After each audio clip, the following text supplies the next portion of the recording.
Drowning by fellow officer. On April 22, 2009, an officer went out on Lake Allatoona in Georgia with a fellow SWAT team member. Both men were part of the same unit. They trusted each other with their lives on duty. That night, they took a boat out on the water. It should have been a routine evening between colleagues. What the officer did not realize was that his partner had been drinking heavily. The other officer was intoxicated as he operated the boat. The lake was dark. Visibility was limited. The boat moved at high speed across the water. Without warning, the vessel struck a pylon with brutal force. The impact threw both men violently. The first officer was launched into the cold water. He was injured from the collision, disoriented, and weighed down by his clothing and equipment. The dark water surrounded him. He struggled to stay afloat, to reach the surface, to find the boat. His partner remained in the damaged vessel, only feet away. He fought in the water. He could not overcome the combination of injury, equipment weight, and disorientation. He drowned while his fellow officer was mere yards from his position. But the partner did not call 911. He did not radio for help. He did not report the accident. Instead, he waited. For 90 minutes, he remained at the scene. He used that time to remove beer cans and bottles from the boat, evidence of his intoxication. He threw them into the lake. He cleaned the vessel. He prepared his story. Only after destroying the evidence did he finally contact authorities. When investigators arrived, he lied about the circumstance of the crash. He claimed he had not been drinking. He provided a false account of what happened. The investigation eventually uncovered the truth. Witness statements, forensic evidence, and inconsistencies in his story revealed what actually occurred. The officer had drowned while his drunk partner prioritized covering up his intoxication over calling for rescue. The partner was charged with vehicular homicide, boating under the influence, and tampering with evidence. He was convicted and sentenced to prison. Killed by lightning.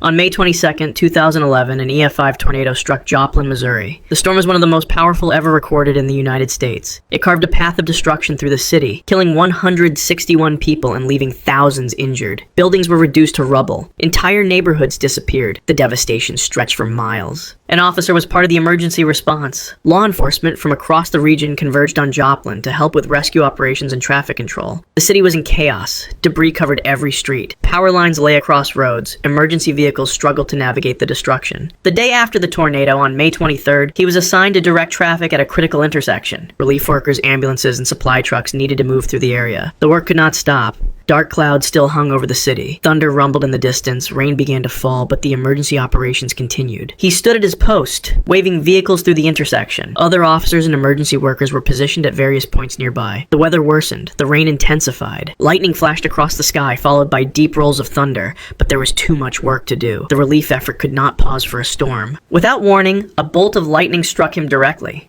The flash was blinding. The crack of thunder was instantaneous and deafening. Officers nearby saw the strike. They saw him collapse to the ground. The smell of ozone filled the air. Smoke rose from where he had been standing. Paramedics rushed to him immediately. He was unconscious. His heart had stopped. They performed CPR and got him into an ambulance. At the hospital, doctors worked to stabilize him. He had suffered severe electrical burns. His heart rhythm was irregular. His brain showed signs of damage from the electrical current. For 11 days, he fought. His body tried to recover from the massive electrical trauma, but the injuries were too severe. On June 3rd, 2011, the officer died from the lightning strike. The anarchist's bomb. On November 24th, 1917, a suspicious package was discovered outside a church in Milwaukee, Wisconsin. A patrol officer found it on the front steps. It was wrapped in brown paper and appeared deliberately placed, given the era and rising anarchist violence targeting institutions across the country. Any unidentified package was treated as a potential threat. The officer followed protocol. Do not open it. Do not move it carelessly. Transport it to the central police station where detectives could examine it properly. The package was carefully loaded into a vehicle and driven downtown to headquarters. At the station, word spread that a suspicious device had been brought in for examination. 9 detectives gathered in a room to inspect the package.